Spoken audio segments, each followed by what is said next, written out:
Have you seen the news? Have you been online recently? Have you been on Twitter? Just yesterday, September 22nd, RFK Jr. alongside Donald J. Trump, our current president, announced that they found an associative link between autism spectrum disorder and Tylenol. My name's Peter Wiggin, and in this video we're going to discuss the findings of RFK Jr. alongside the physicians and the medical professionals that are currently backing the Department of Health and Human Services, and we're going to explore if this is something that you should worry about, if it is all just bunk, like the people on the left are saying, or if there is actually something to it and we should keep our eyes open as more information on this comes out. If you like my videos, feel free to subscribe. I try to upload videos every day, Monday through Friday. 2 if it's a good day. Who knows? You never know what you'll get from me. First off, I wanted to start off with the official White House statement. Get it straight from the horse's mouth. And it says right here, fact! All capitalization. Evidence suggests link between acetaminophen, autism. And so now we have a little quote from Press Secretary Carolyn Leavitt. And she says, the Trump administration does not believe popping more pills is always the answer for better health. There's mounting evidence finding a connection between acetaminophen use during pregnancy and autism, and that's why the administration is courageously issuing this new health guidance. Additionally, the Trump administration is approving a new treatment option that has been found to improve some autism symptoms. President Trump pledged to address America's skyrocketing rates of autism, and his team is deploying gold standard science to deliver on this pledge. We will not be deterred in these efforts, as we know millions across America are grateful. And as we continue, it says, today President Donald J. Trump joined administration officials to announce major progress in understanding the root cause of autism, which has exploded in diagnoses over the past 2 decades, and unveil bold new initiatives to tackle the autism epidemic. Predictably, the fake news immediately went into a frenzied hyperventilation with their usual smears, distortions, and lies. And honestly, in the most Trumpian way that's stated, I could say that that's pretty much the case. They pretty much summed it up there pretty succinctly. So back in April 16th, 2025, RFK Jr. came out and said, and he hadn't done much as the secretary for the Department of Health and Human Services up to that point. And, with his initiative of Make America Healthy Again, we were kind of expecting a lot from RFK. But you can assume he was getting into position, getting his hands on the wheel, readjusting the seat, and turning on the engine, because on April 16th, 2025, just a couple months ago, he made the bold announcement saying, we are going to find the causal link to autism before September ends. And everybody, I remember watching a Tim Dillon podcast, and he was kind of making fun of this. He's like, whoa, this is kind of based. Like, why can't we go back to bold claims like this? Why can't we go back to ambitious statements? Why can't we make projects like this that have Americans in America as a country as a whole in an uproar as the world watches? That's where scientific progress comes from. That's where technological progress comes from. Now, was it actually going to happen? Who knows? But the fact is, you're making the statement, you're making a goal. And when you make a goal, there's an opportunity for failure, but there's also a clear opportunity for success.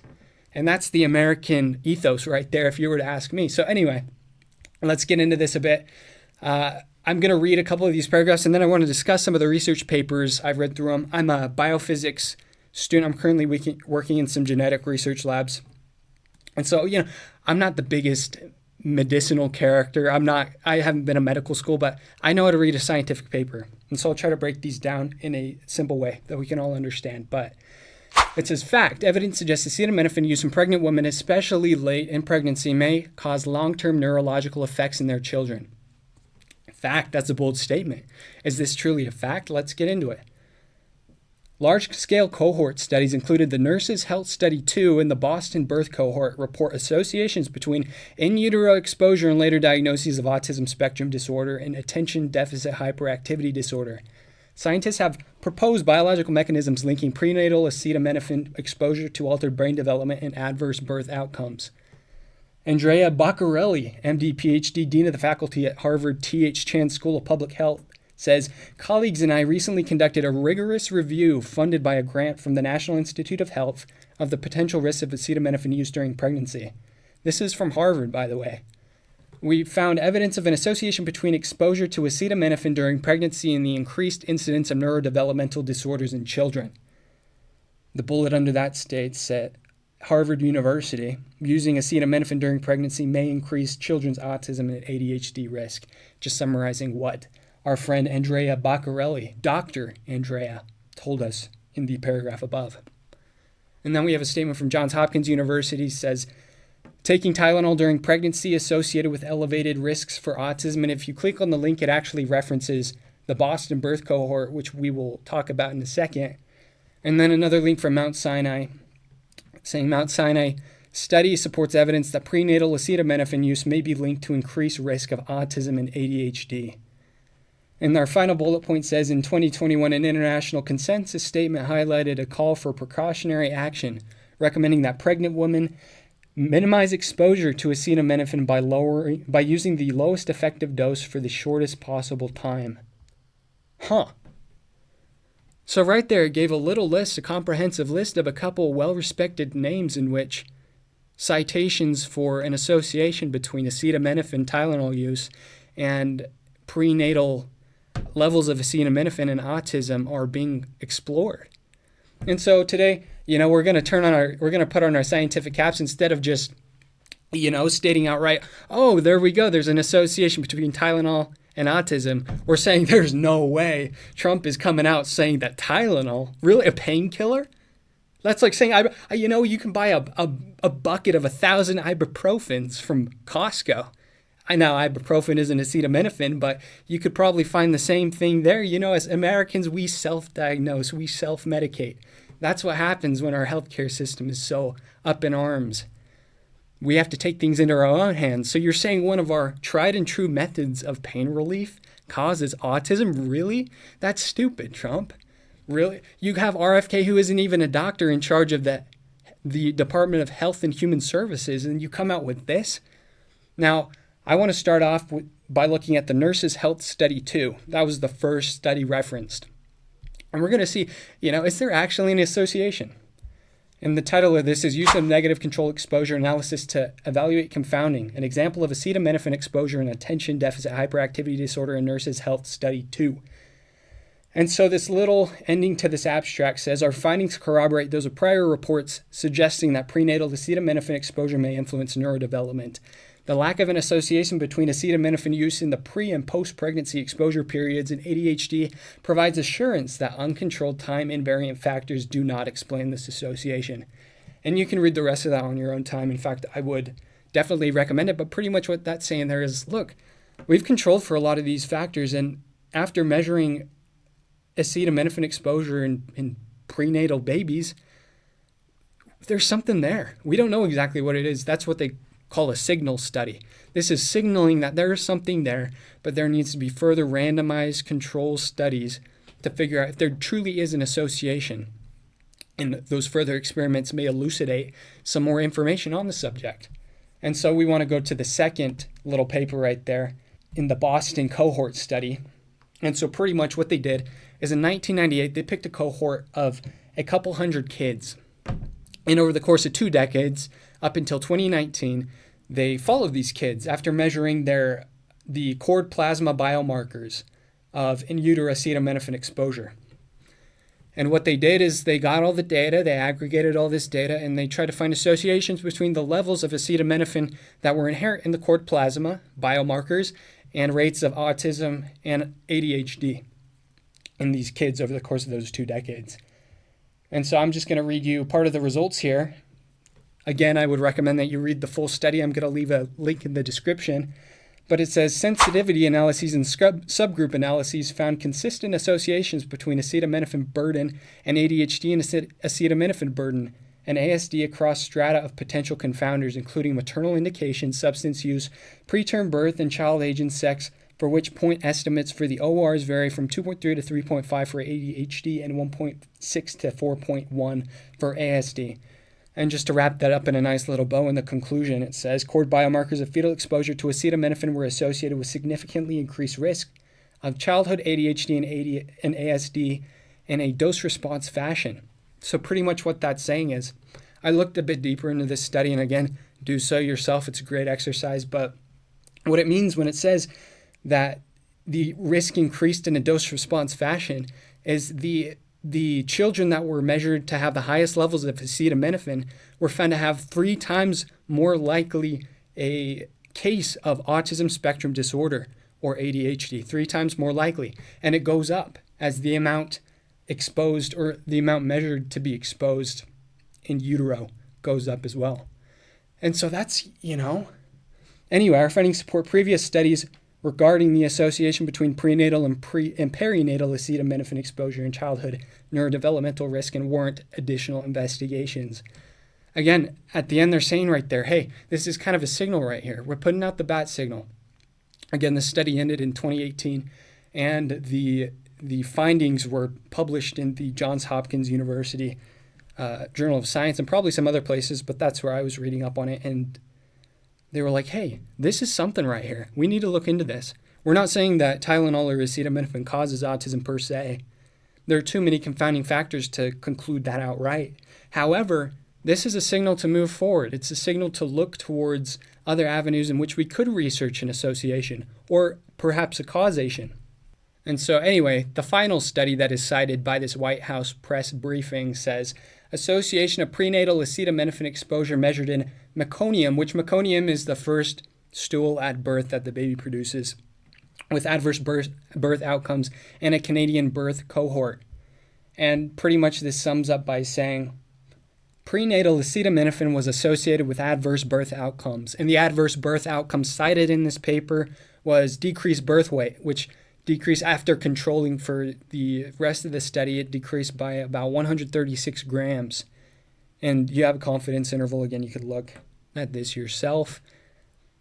But although unobserved confounding and confounding by indication are possible, again, they're conceding. There are a lot of confounding variables. It's a very multivariable equation that we're looking at right here. These results warrant further investigation into adverse perinatal effects of prenatal acetaminophen exposure. So there we have it, 3 studies right there, going from the study that began, the Boston cohort study that began in 1998, all the way to this last study that was published in 2022. We have a lot of signals coming up saying, hey, this is something that needs to be researched. This is something that needs to be looked into. There need to be randomized controlled studies on this to see how strong this association between acetaminophen use by a pregnant mother in the late stages, especially of the childhood of the fetus's development, can contribute to autism spectrum disorder and, even ADHD that's thrown in these studies. So there are, a lot of confounding variables that are inherent to these studies. For example, why did the mother take Tylenol in the first place? Was it a fever or illness? What was the reason, or was it just a headache? Why did she take it?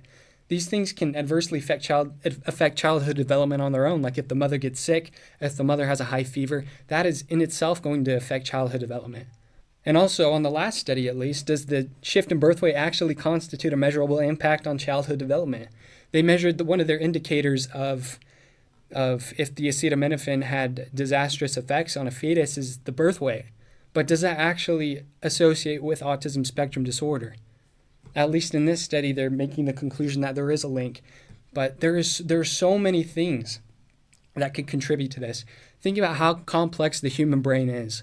Think about how many millions of years have gone into the development of our cortical areas, of our ability to reason, of our social cues, of our language abilities. No other creature has language abilities as complex and diverse as we do.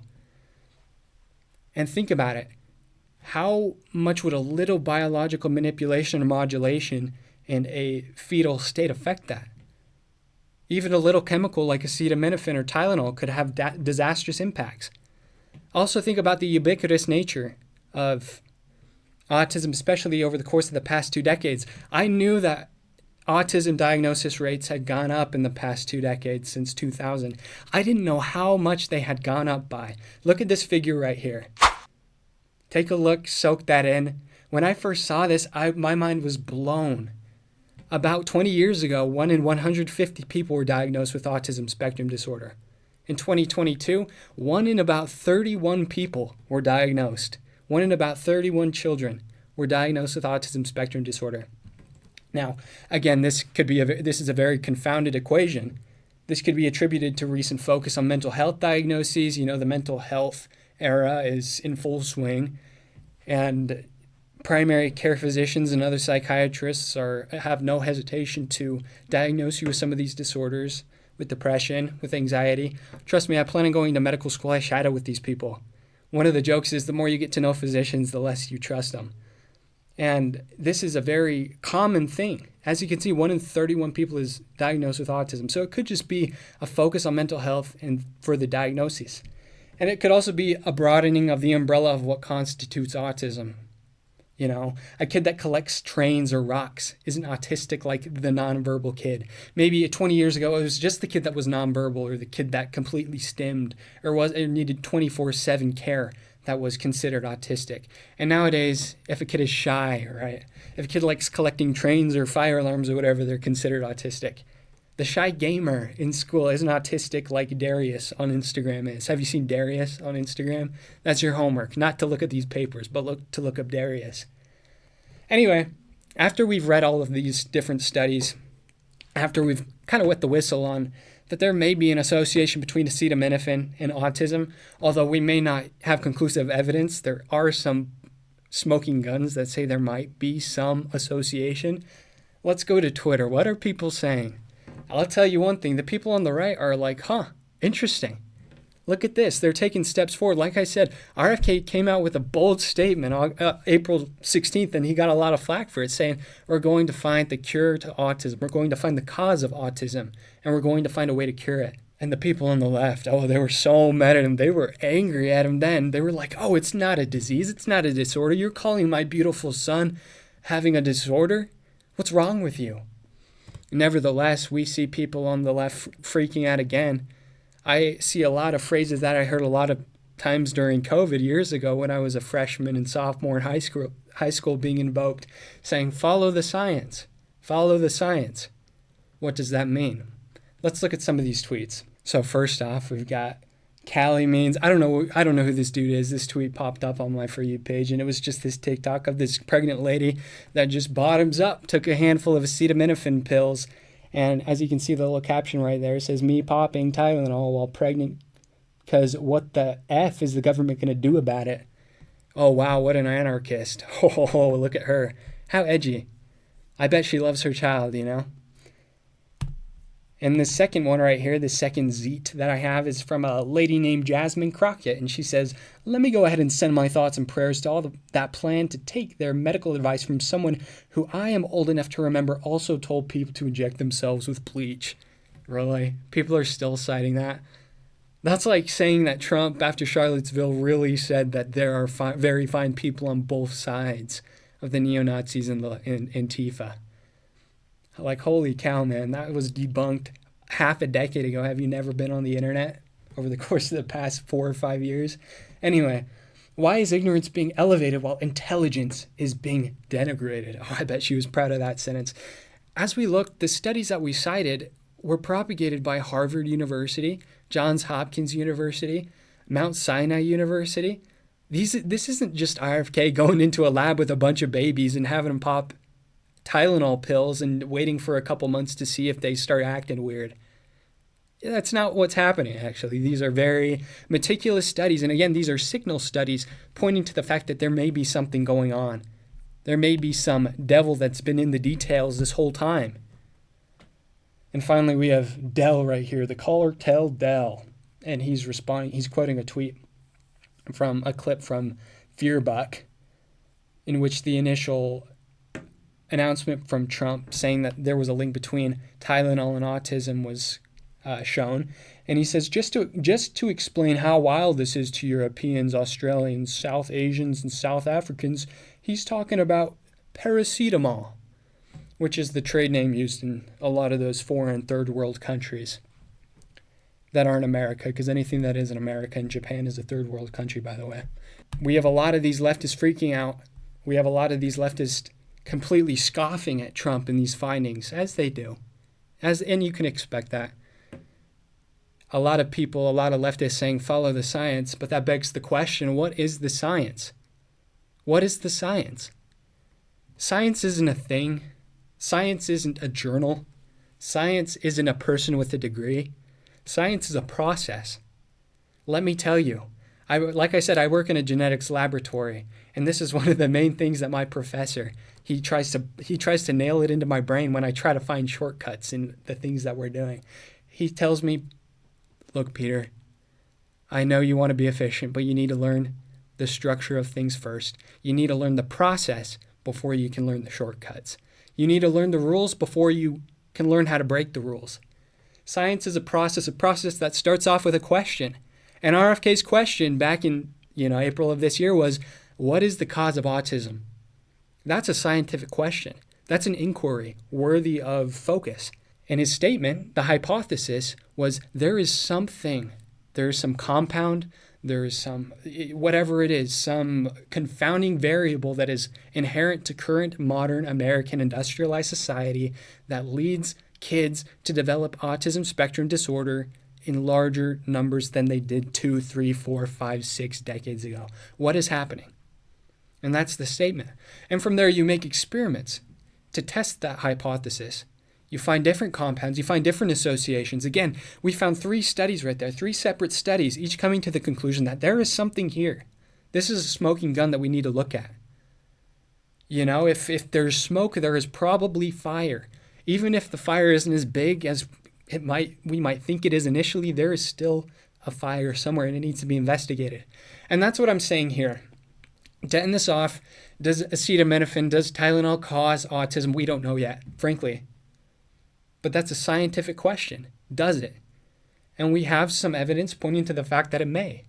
Now, again, autism is a very, very multifaceted equation, and it's probably not. If I were to hypothesize, I would probably say that it is a variety of factors inherent to our modern life that, once accumulated to an extent, lead to autism spectrum disorder in certain tails of the population. It's probably a mix of 15 different things rather than one thing in particular.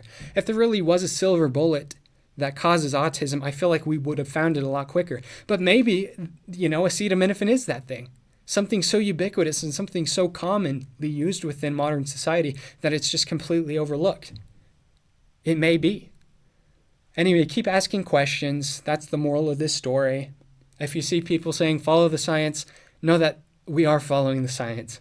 Science is a process, and we're in the middle of that process. Trump doesn't understand this. Trump is not a scientific individual. I'll be the first to come out and say that. But there are people behind the scenes that are. And it's not Trump that is again in the lab by himself popping pills with some babies. He's snorting Sudafed while the babies are taking Tylenol. No, that's not what's happening. This is a very rigorous process. And, I've lost a lot of trust in institutions since COVID. I've lost a lot of trust in institutions since evidence has come out of the intelligence community and the CIA and the FBI saying that they have lied to the American public. They've manipulated the American public. However, I still trust the honesty of individuals trying to make a difference. I don't trust institutions, I trust individuals.